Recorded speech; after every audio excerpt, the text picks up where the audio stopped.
Hello, everybody, and welcome back to another episode of Lane One Making Waves. Swimming faster is not just about swimming more laps. I know that's something no coach wants to hear, but it's about thinking differently. The way we trained 10 years ago and even 5 years ago is so different than the way our top athletes train today.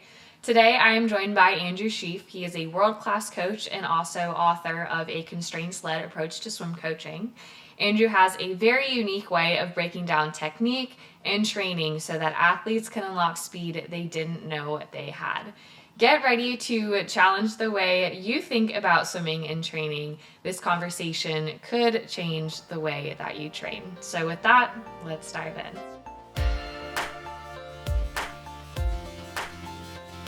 I want to take a second Sure. to thank Andrew for joining me today on the podcast. I know this conversation is going to be so insightful and very helpful to swimmers, coaches, and just anyone involved in the sport of swimming from any and all levels. So, first, I'd like to start from the very beginning. What first inspired you to kind of become a coach, become an author, and how did your time as a swimmer influence your path? Yeah. So I started swimming pretty late. Like I did a little bit of summer league stuff, but it was, super, non-committal. Like I wasn't really interested at all. And then I got into it in high school.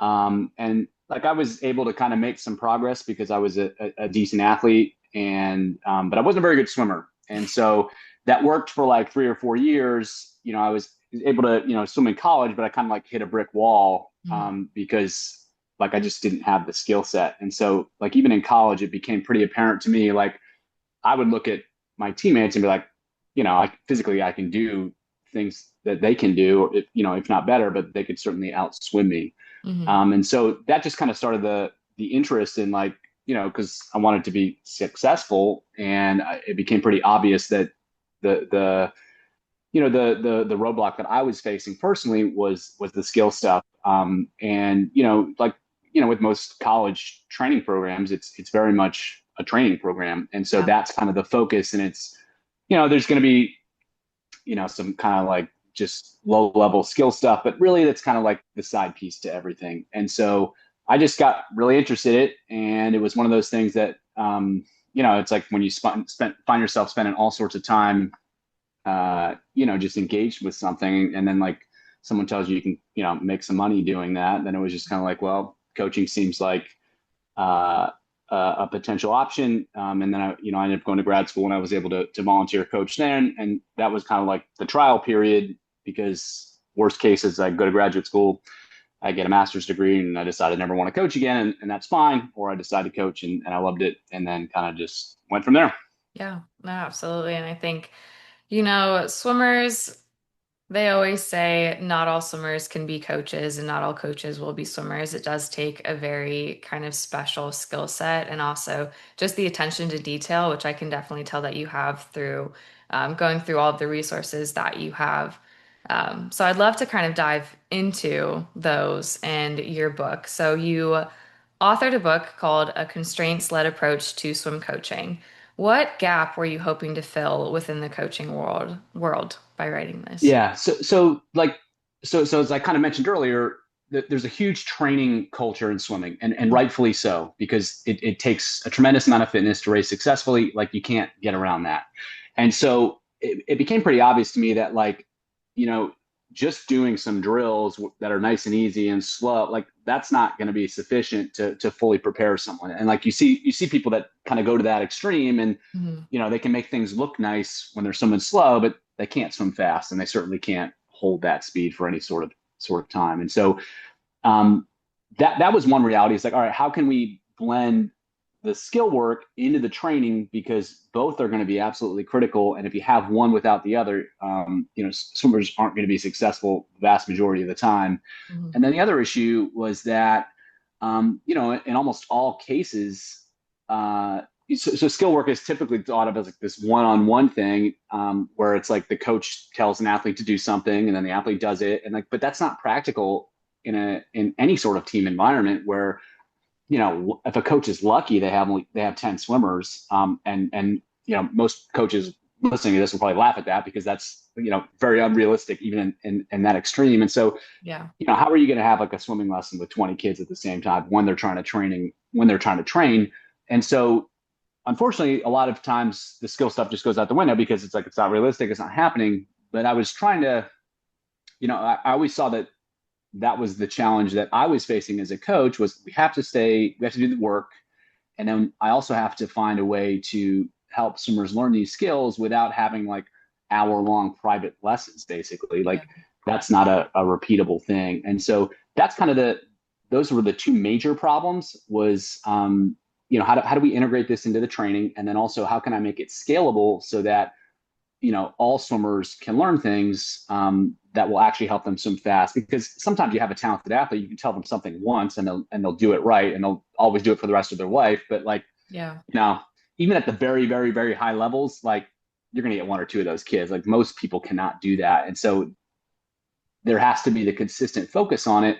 But again, it can't be in that kind of, one-on-one setting. It's just not scalable. So those are the kind of the big problems that I faced as a coach. And so that's, kind of the path I took and was trying to figure out those problems, for myself, basically. Yeah. No, absolutely. And I think, all swimmers can kind of relate to that. Maybe not all, but there is a huge, yardage kind of element to Yeah. training. And a lot of times the skill sets can often either get lost or they're only focused at the beginning of the season when yardage isn't as intense. And so Yeah. finding ways to, incorporate that into your daily training when you are trying to hit paces and you Right. goal sets is so important because that's when your stroke starts to break down. So Yeah, exactly. Yeah. yeah. Yeah. And it's not even like and certainly it could be a volume thing too, but even in programs that don't swim a lot and it's very just intensity focused, you still have the same issue. Like if you're, just if kids are just trying to go as fast as they can, Mhm. again, the skill stuff goes out the window. So it doesn't even matter how you train, you still run into that same problem. Yeah, absolutely. And for coaches who may have not read your book yet, how would you explain the core philosophy behind the constraint-led model and what makes it different from traditional skill work? So I would say that starting with what people are familiar with is in a traditional model, it's basically like I, as the coach, I'm watching you swim. I can see you make a mistake. I'm going to tell you what to do differently. You're Mhm. going to do it differently or try to do it differently. I'm going to let you know if you did it right. And then we're going to kind of go back and forth until you get it, correct, quote unquote. And then my expectation is that you're going to do that you're going to do that the exact same way for the rest of the time, which of course is not, not reality. Yeah. And so like that's just a time intensive and it's just a messy process. And again, like I mentioned earlier, that's a one-on-one thing. It's very, and of course you can provide feedback to multiple swimmers over the course of a practice. It just becomes more less and less frequent, which again, like that slows down the process. Mhm. So instead, the idea is that if we can give swimmers things to do and put them in positions to be successful, then every swimmer can do those activities at the same time. And so that may sound like drills, and to some extent it can be, but whatever the activity is, it has to be something that makes it much easier for swimmers to understand the skill as opposed to relying on a coach like myself or whoever it is to tell them what to do. And and another big part of it is like the activity should provide feedback to what swimmers are doing. And Mhm. so the constraint, so just a quick example, like, that recognizes it's like, so if you hold Yeah. a paddle like this upside down, it forces swimmers to use their forearm. And so it's not perfect, but it's going to be a lot more effective than you telling, 20 kids or 20 athletes, hey, make sure you use your forearm, because, you know, half of them have no idea what that even means. Half of them will forget what you even said. And then, maybe you get a couple that get it. But if you give them something like that, they're going to get that constant reminder. They're going to get the constant feedback that, hey, you have to actually do it this way.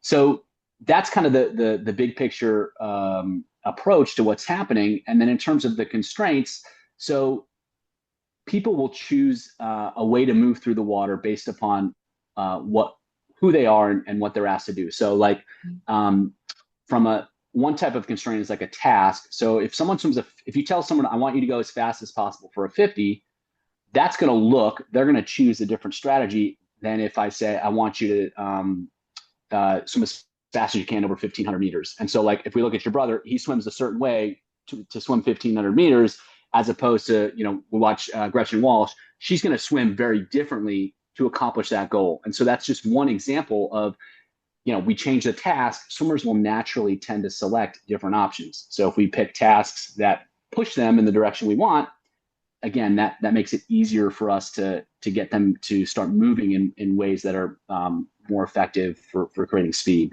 And then the other one is like an individual constraint. And so like, well, that's what this is basically. I've changed who you are as a person, and wearing fins, like all those different things, they change who you are, and now you have to solve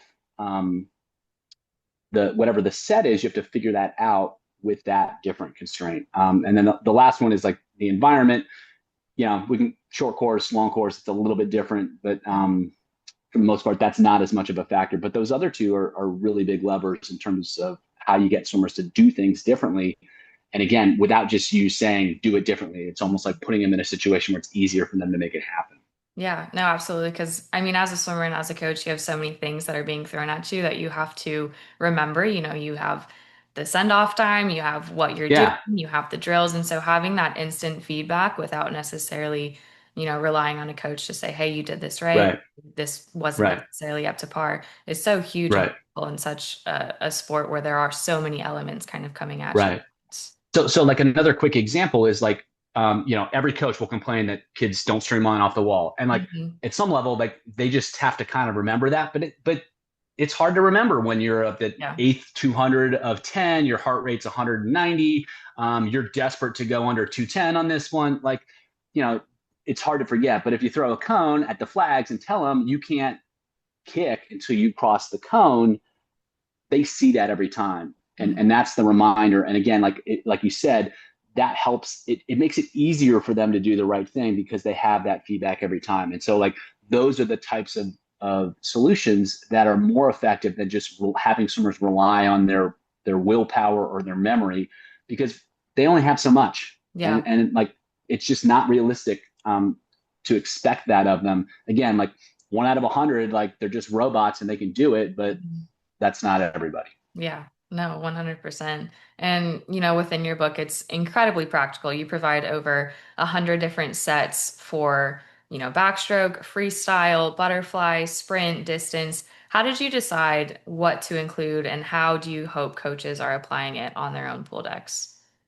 So for me, like at some level, I kind of wrote what I would have wanted because, I guess that's my own, like, that's just the way that, just when you're thinking about things from your perspective, that's how we tend to Yeah. think. And so Hmm. for me, I like to have I like the why, but I like to see it practically applied too, because it's like that, then you can connect the two. It's like I understand the concept, but when this is what it looks like in practice, that for me is much more valuable. And so throughout the book, whenever I described a concept or there was some idea, I tried to show a set that demonstrated that idea, and one that coaches could hopefully relate to. And that way, it's like, oh, I see this, I see what the thought process is, and then I see what it looks like. And when possible, I try to provide multiple examples because, like, let's say you're trying to explain race pace training to someone, and you show them, whatever 1,500-meter race pace set, like, and that's all you show them, they might think that that's what it looks like for 100 freestyler. And of course, Yeah. those are going to be very different. So again, it's like, but they both apply the same concept. So if you have the concept and then you can see what it looks like, usually it also helps coaches understand that they're probably using a lot of these ideas anyway. Yeah. But when they have the concept or the theory, and then they can tie it to what they're doing or what they could adjust with what they're doing, then they have kind of the tools to actually make real change. And I think that's what, the whole goal is I'd like to help someone actually try to coach more effectively or find ways to coach more effectively. And if there's not the application part, and the sets are really what, that's the application part in coaching. Mhm. I think that's a huge part of it. Yeah, absolutely. And I know that, going from a club coach environment to a college coaching environment to maybe even like a professional coaching environment, everything is a little bit different with regards to how many Right. athletes you have with regards to how much information they can take in and also how you describe things. Do you find that Right. there are different ways to kind of approach each age group within the sport? Yeah, and a lot of it is experience too. Like, so if you're working with 10-year-olds, it's like you could probably give them like one or two things to do that they need to do in the set. It's like just descend this, or like, just take one less stroke for 25 or something. Like Yeah. that's all they can handle because they haven't built that skill set. None of it's automatic. It's just like, driving a car for the first time on the highway. It's like you're just like locked Scary. in, and 10 years later, you're on a cell phone, you're eating lunch, you're driving sticks, and like you can do 10 different things at the same time. Yeah. Um, and so like you have to start super simple. And then and also from an attentional standpoint, like they're 10 years old, like they've only got so much bandwidth there.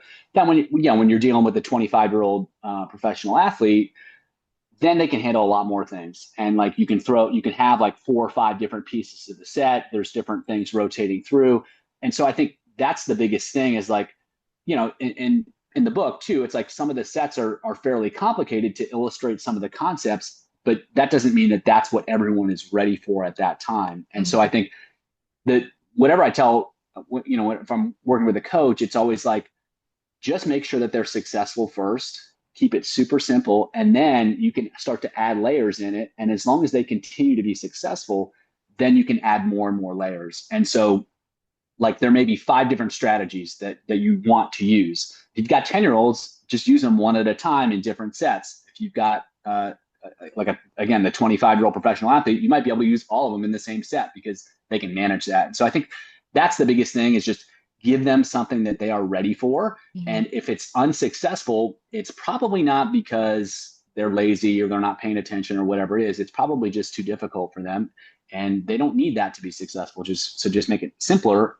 They'll be successful, and then you can go from there. Yeah. And I know, hearing in this approach to training and the different types of training that you can do under this approach, it also adds an element of success. So when Yeah, you're a swimmer and you're trying to, go a best time at the end of the season, sometimes if you don't go that best time, you feel unaccomplished. But with right. this model, if you have these little pieces that you're working on within practice, it can also help you Yeah, kind of redevelop your definition of success and also keep swimming fun again. Because, as right. I was a former distance swimmer, it was long, it was hard. I Yeah, wanted sets to be a little more complicated just to get my brain moving and working. And so I think this is a great approach also just to keep swimmers engaged and also accountable for their success in the sport. right. And so to that point, it's like, whatever, say you're doing 10 200s, and like if you did that set a month ago and you held 2 10s or whatever, and today Mhm. you held 2 11s, and that's the only way to judge the set, then it's hard to not see that as a failure. But Yeah. if maybe this time you held your stroke count consistent the whole time, or you took 3 dolphin kicks off each wall, or maybe you took fewer stroke, like whatever it is, some other small piece to it. It's like, as you said, you can get those little wins because as anyone who's swum for more than a few years, it's like, this is not how No. progress goes. It's like this. And so Mhm. if you can find one little piece that was better, then that makes it a lot, um, not easier, but it just makes it a more enjoyable process because it doesn't feel like kind of like do or die every practice. Yeah. What kind of feedback have you received from coaches or programs that have implemented your methods? Do you have any surprising takeaways? So I think, well, so first of all, I think a lot of it is not necessarily new, and so like I don't Mhm. want to like take credit for things that other people do too. Yeah. I would also say that sometimes I think what can be valuable is when you change your thinking, coaches can see how they've solved a certain problem intuitively, and then when they realize what they did, they can apply that same thinking to another skill set or another type of work. And I think that's one thing that I've gotten feedback on. It's like it just helps me think about how I can solve problems more effectively rather than kind of stumbling upon, or if you're reliant on just hearing what someone else does, like you don't always have access to people that have solved the problems that you're trying to solve right now. So that's a big thing. I think a lot of times, there's feedback about just, kind of like quick tricks. It's like, I tried this strategy and it fixed, something I haven't been working on or I've been trying to fix for a long time because Yeah.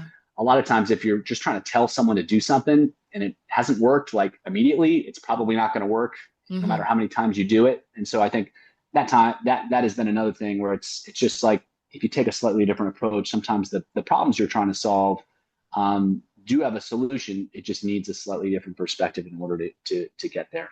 Yeah. And I know as athletes, we're always kind of trying to learn the why behind things.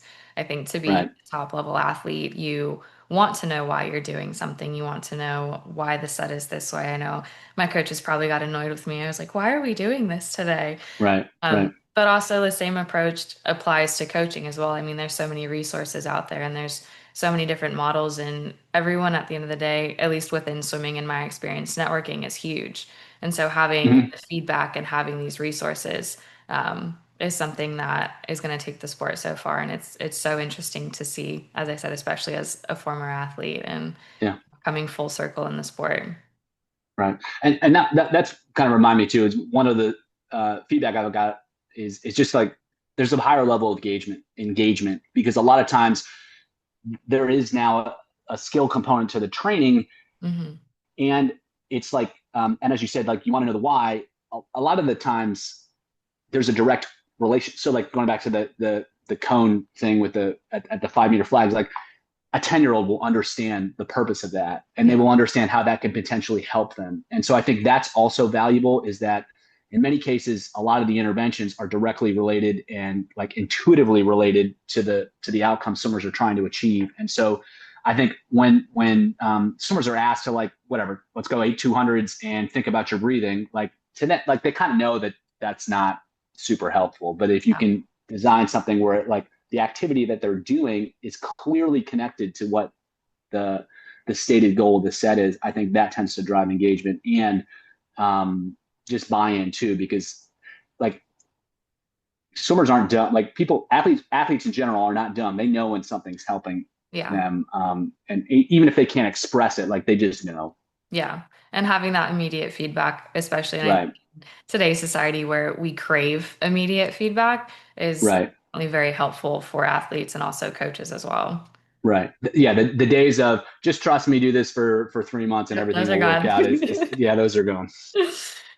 What's the biggest misconception about using drills or technique focused training in, high performance environments? Sure. So I think one misconception about drills is that one, that they're all effective. I think Mhm. that's, not the case because if something is so far removed from swimming, like you're not just going to immediately like get better at this drill and now you can do this at the end of your race. So I think Yeah. that's one thing. And then kind of related to that is that um, if you do a drill, like that's just kind of like the starting point. Swimmers have to learn how to take whatever they're learning in that experience and then do it when they're actually swimming. And that has to be a huge piece of it. And then not only do they have to be able to do that when they're swimming, now they have to be able to do it at speed and when they're tired. And so I think a lot of times one of the biggest issues is that, it's the typical, we're going to do some drills in the beginning of the year or even some drills in the beginning of practice. And then we don't mention those again. Yeah. And so, like, again, super talented athletes, yes, you can do things a couple times, they will pick it up and they will continue to do that. But that is like the 0.01% of swimmers, and most people will never coach an athlete like that ever. Mhm. Like, that's how like rare those type of swimmers are. Yeah. And so, for everybody else, like, whatever the skill stuff is, it has to be built into the work so that there is constant reminders of, hey, this is what it needs to be like. This is how it needs to feel. Let's make sure it happens when you swim. Because again, if there's not that connection between it, it's like most people are not going to make that leap. They're not going to pick it up and they're not going to start doing it when they swim. And so, and like, again, it's like whatever is the target of the skill, it's like it has to be that has to be challenged. Both within the drill itself and then also with the swimming. Yeah, absolutely. I mean, the drill has to make sense for the Yeah, practice. And yeah, sometimes I found that in my past drill work was used as recovery um, yeah, instead of being, right, applied to high performance environments. And so, looking right, back, I wish I took it a little more seriously. right, right. And that's the other thing too. It's like by by by building it into the real sets, Hmm. then swimmers will take it seriously. Yeah. because if it's just in the warm down, like warm down is generally like do whatever you want. Like it's not like it's a very low pressure environment, and like Yeah. it's just conducive to not taking it seriously. And so like when you actually build it into the real work, then swimmers, it's like, oh, I guess this really matters. Yeah. And then the other point you kind of alluded to too, it's like how you pick your drills matters because whether one arm freestyle is an effective drill or not, it's probably not effective in the middle of a race pace set.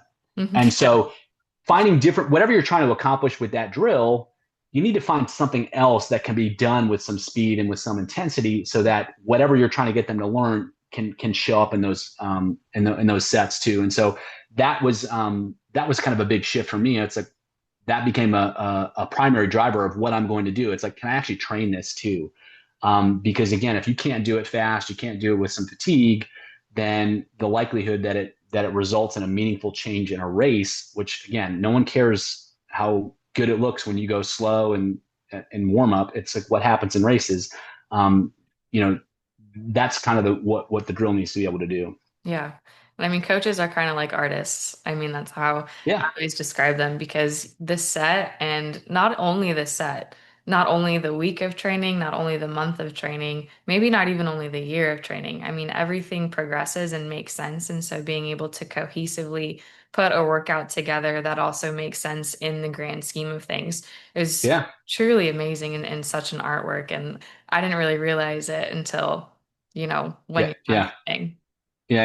yeah. And that's another like, and that's why like it has to be relatively simple too, because if it's very complex, and then, as you said, you start scaling out the time, it just Yeah. becomes like this I don't know, science experiment that like you have no control over, Yeah. um, and so it's like just keeping the skills simple, keeping the drills relatively simple, but the ones that matter, and then you can start to, as you said, like you add the art to it in terms of what's happening when, but it Mhm. becomes manageable when it's not super complicated and there's not 90 different things you're trying to do. Yeah. How do you balance, technical development with physiological training demands, especially in top level programs? I know you worked previously at UVA and other Division One schools. How do you kind of balance those two? Yeah, so I think the easiest way to think about it is to like try to not separate them and just think about it. It's like so if you're just doing like pure skill work, again, there's not going to be much physiological demand, and it's just the skill work. And so what you can think of like with speed work is that we're trying to swim with these whatever skills we're trying to develop as fast as we can. And so it's like make sure they can do it right and then just keep speeding them up. And Mhm. then, over the course of a season, they should be able to execute those skills at full speed by the end. And so, like, from a sprint training standpoint, like that kind of takes care of itself. And then the same thing with the endurance work. It's like no one starts with whatever their highest volume is. Most people, I'm sure there are some people, but most don't start with the highest volume like on day one. Yeah. And so it's like make sure they can do it right and then build up the volume, making sure that they can continue to do things well. And so you're just developing, instead of thinking about it in terms of like only you're developing your aerobic system or however you want to describe it, you're developing the ability to hold your skills together for longer and longer periods of time. Mhm. And so that way it's kind of the same process. And then the same thing whenever you introduce the race stuff, make sure they can do it reasonably well and then start going faster with it, start adding more fatigue, and then over time they learn to execute those same skills when they're going faster. They can hold their pace for longer. They can do it with more pressure, and so keeping them kind of integrated can be really useful, and that works regardless of how you train. So if you think 100,000 meters a week is a light week, you can still use those same concepts. And then if you think that 1,000 yards of practice is too much, then you can still use those same ideas. And so I try to keep them the same thing, and it's just you're using the training to challenge the ability to hold on to the skills. And Yeah. then when that happens, the skills are still going to be there and you're still going to get the necessary training. And as a swimmer, I mean, it also develops a sense of confidence week Yeah, after you can week, do you're it. building, yeah, you're building skill upon skill upon skill. And that's something that's also highly overlooked in swimming is just having a level of self-confidence that you need Yeah, to perform at that level. So this uh, environment also yeah. provides that. Yeah. So as an example, like let's say you have terrible breathing in freestyle and like it's always awful in practice. You can't do it and you Yeah. can't do it in a meet. Like Yeah. and so like if every time you do any sort of endurance set, it falls apart. Any type of race pace set, it falls apart. Whatever it is and whatever the skill is, you can't do it. But if you've done every set, so up until the meet, executing the skills well, and you've done it under some pressure, well, whether it's speed, race stuff or endurance stuff, you don't like you feel pretty good about it. Like you've given yourself the best chance. It doesn't guarantee anything, but like as much as possible, like I have the capacity to do this. And Yeah. like you said, like you're building the confidence by showing them that they can continue to do these things in more and more difficult situations. Absolutely. And I mean, when you step on the block, there's very little that you can change about yourself in that moment. And Yeah, it's either everything's there or done it's not. prior. Yeah, everything's done prior to that moment. And so you also have to, as I said, have that confidence and know that it's been done previously in order to perform at that Right. level. Right. Right. And if you're doing things well, like all the times and stuff, like that should all get better too in training Yeah. because that's part of the challenge is let's do things faster regardless of what it is. And so like again, like it should all just kind of be the same basic process. And I think the confidence piece is huge. It's like when people know that they can do what they need to do, that's what you're like there's like you don't visualize yourself to confidence, like you need evidence. Yeah. And practice should be the evidence. And rather than hoping that it happens, like a big part of coaching is like building it into the practice to ensure that it happens as much as possible. hmm Can you share a specific example where changing a constraint helped unlock a breakthrough, maybe for one of your swimmers or someone that you've worked with? Yeah, there's been a few breaststrokers that like, Yeah. you know, they could hold water, they had super great rate, but they kind of spun through. And so it's like you just give them a stroke count, and you kind of train the ability to slowly bring those back, and slowly help them swim a little bit longer without sacrificing the rate, and that tends that would allow them to swim significantly faster. And so like you could spend your time being like, glide longer or be more patient or like hold more water or all these things that are kind of like people know what they mean, but it's hard to know if you're actually doing it or not. But it's like you can't take more than this, for this set, for this thing, you can only take this many strokes. And like it's a struggle at first because they don't know how to do it. But then they figure it out, and then you add the speed back in, and then kind of like we were just talking about, then they can hold it for longer and longer periods of time. They can do it for faster and faster speeds, and then over time they can make that happen.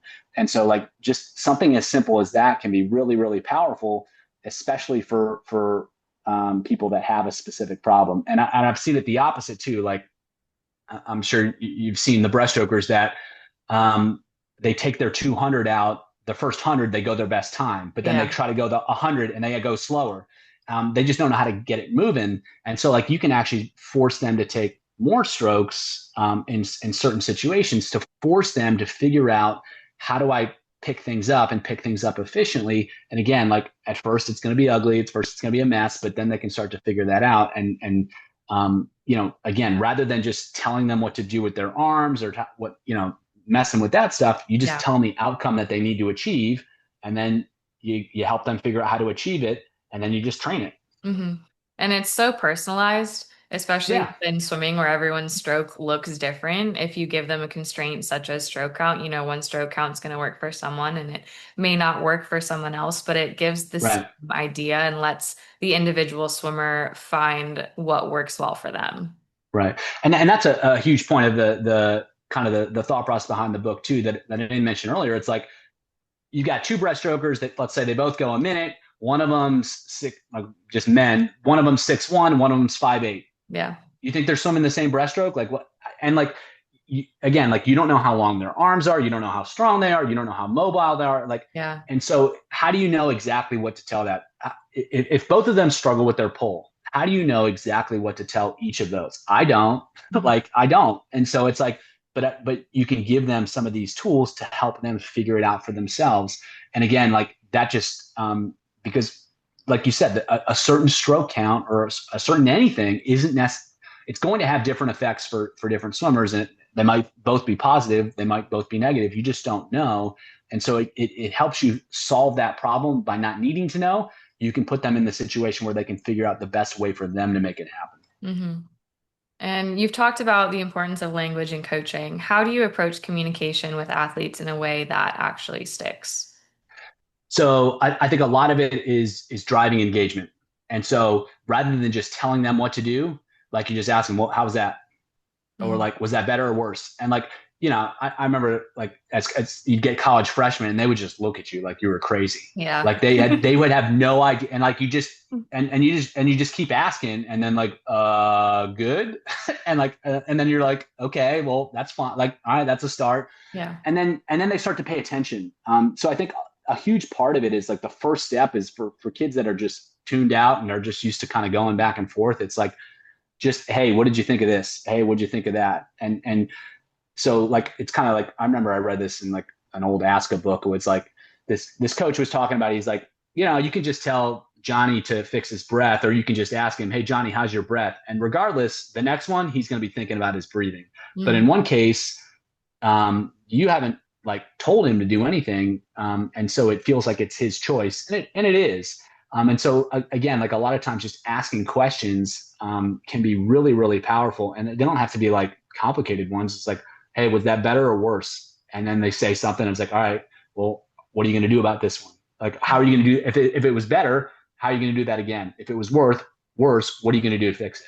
And Mm. like, and those can be 2-second conversations, and like you don't even need to hear what they say. Like the whole point is for them to figure it out for themselves, and you can actually talk and have those conversations with more swimmers at the same time, and still be really effective. Hmm. And it also allows a swimmer to kind of take accountability for their Yeah, pace and what they're doing in the water. I know sometimes we just solely rely on our coaches to give us sets, we do them, and then we leave. But it gives you that accountability to say, hey, I need to change this, or, you're thinking about what you're doing as opposed to have someone just tell you what you're doing. yeah, yeah. And it has to be their choice, and that's a huge thing too. It's like when you get on the block, like coach can't help you anymore, so like it Yeah. has to be your thing. And so if you've been told what to do all the time, like and you're up there, it doesn't always work. There was one other part of it that I just can't. Oh, it'll probably come to me. It was something about the questions. So a lot of times, some swimmers are actually thinking about something already, and then Yeah. if you come in and you're like, and they're trying to work on their streamline or whatever, and you're like, hey, you got to fix your breathing. Well, they were actually they were taking accountability from something, and you've just taken it away from them too. And so that can be really important too with the questions. It's like you don't just impose on them. You can kind of figure out what they're struggling with and then help them with that. Because if they're struggling with something and they recognize it and they're trying to work through it, it's much more likely that they are going to be bought in to keep working on that, as opposed to just giving them something to think about that they don't even care about. Yeah. Over the past decade, how has your coaching philosophy changed the most and what stayed consistent for you? Um, I would say that this general approach I came across pretty early. I would say what's changed is probably the implementation of it. And so, like the basic framework has been relatively similar, but the specific strategies that you use have gotten better, have changed and improved, because it's just like with everything, everyone's learning. And so it's like you pick up something from someone else, you learn from your own, mistakes, all of that. I think that's what's probably changed the most is just how do you implement things, because having an idea or a concept is one thing, but how you apply that can be very different and much less effective. And so I think that's probably what's changed the most. And then I think I've probably become I've become a lot more open-minded in terms of different ways that can be successful. I think Yeah. that comes from just maturity. Yeah, just When you're young, you think living. you have the answer. When you're young, the younger you are, the more you think the more certain you are that you have the answers. Yeah. And I mean, in an age where technology is just like increasing tenfold, it's an approach that is kept simple. I mean, you can add technology Yeah. to it, but at the end of the day, I mean, you have a cone, you throw it in the water, a 10-year-old will know what you're doing, Yeah. like you said, and so Right. will a 20-year-old. Yeah. And all those technology tools are just, they're just ways to make whatever you're trying to do easier. So Yeah. like that's where like kind of the approach stuff can change. It's like you can use all these different options, but only if you have a clear goal, you have a clear perspective of what you're trying to accomplish and how you want to try to accomplish it, and then like you can make it easier. And so it's just like, just like some of the AI stuff. It's like, Yeah. you still, if you wanted to whatever to you know plan a trip to Costa Rica or whatever, it's like you still have to know that you want to go to Costa Rica. You still have to know that you want to what you want to do, Mhm. but then it can help solve that problem. But if you don't have that the bigger picture in mind, then it's useless. Yeah. And kind of looking to the future, what is next for you? Do you see another book, new projects, or expanding your work? I know you do consultant work with a lot of coaches and athletes in the area, but what's in your future?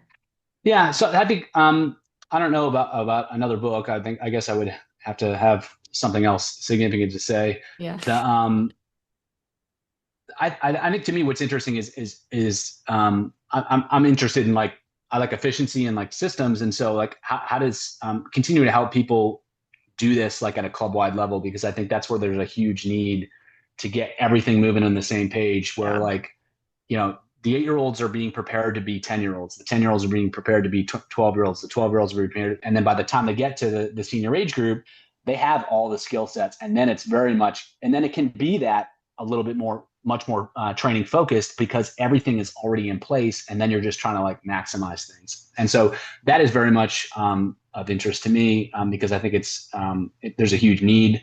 Yeah. And, it's something that can be very helpful for a lot of people. Yeah. And just one last question for you. Sure. What piece of advice would you have for any coaches out there that might be listening? Um, this might not be if I had more time to think about it, I don't know if this is what I would say, but this is the first thing that came to mind was that um, if you assume it's your fault, you can fix it. And so if an athlete swims slow, there are people that don't want to be good at swimming. And so like that happens. I'm not pretending that's not real and they just don't like swimming. But a lot of times it's like, how did you contribute to this? Because that's how you get better. Because every time there's a significant failure, if you just kind of skirt away from um, taking any sort of accountability from that, you lose the opportunity to improve. And so I think that's what has been helpful for me, is I've always tried to like, what went wrong? What could I have done better? How can I fix this for next time? And I think that's how you learn in a very practical way, because you see a problem that you literally, like, you just experienced it.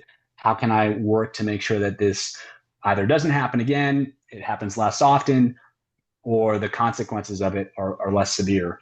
Um, and so that has been useful for me, and so it may or may not be useful for anyone else. But I think taking accountability for performance, and not just the good ones, can be useful for continuing to improve. Yeah, absolutely. I mean, having that personal investment in all of your swimmers will get everyone Yeah, a heck of a lot yeah, further. yeah. Because and even if it's like, because if you can figure it out, like, you never know when you're going to need that skill set. And so Mhm. if it's someone that isn't like the star of the team, it's like you might solve a problem with this other swimmer that you know further down the road you needed to learn that lesson, and it makes a big difference. And like you said too, it's like they all matter, and so you have to try to help out all of them as much as you can. Yeah, absolutely. Well, I also just want to take a second to thank you again for speaking with me today. I know we touched on so many important topics that are going to help swimmers, coaches, anyone interested in the swimming world today. So thank you. Yep, you're welcome. It was great.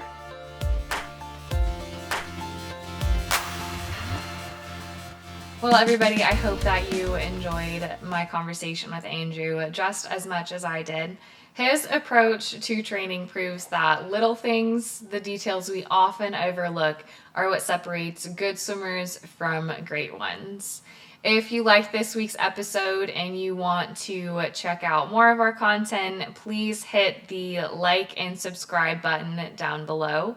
A huge thank you to the International Swim Coaches Association and also Swimming World Magazine. Without their help, this podcast would not be possible. If you would like to stay up to date on all things Lane 1 Making Waves, be sure to subscribe to our other social media platforms, Instagram, Facebook. I will put them in the description below and also link them here for you. Highly recommend going to check out Andrew's book, A Constraints-Led Approach to Swim Coaching. You can purchase it on Amazon. I will also put that in the description below. And also follow him on all of his social media platforms. He has a great YouTube channel with tons of great resources for coaches and swimmers. So with that, I will catch you all next time.